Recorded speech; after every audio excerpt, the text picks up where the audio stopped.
بسم الله الرحمن الرحیم. محترم ورونو، د اسماء الحسنا په سلسله کې د لا یزال رب جل ذکره یو بل سپیڅلی نوم الملک جل جلاله په قرآن عظیم شان کې پنځه ځایه ذکر شوی دی.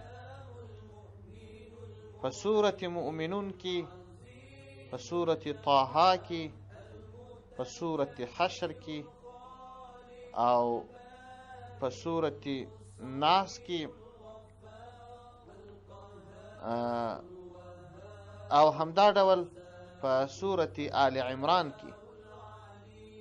د الله جل شانه د دغه سپیڅلي نامه معنا دا ده چې الله جل جلاله د تمام کائناتو، د تمام مخلوقاتو، د تمام عالم مالک دی. هر څه د ده تر تصرف لاندې دي. هیڅ شی د ده د قدرت، د ده د ادارې، د ده د اختیار د دایرې څخه وتلی نه دی. او که څوک د الله جل شانه دغه مبارک نوم ډیر ډیر وایي، علماو بزرگانو په تجربه ثابته کړې ده چې الله جل جلاله به په حرمت او عزت کې زیادت رامنځته کړي. والسلام علیکم ورحمة الله وبرکاته.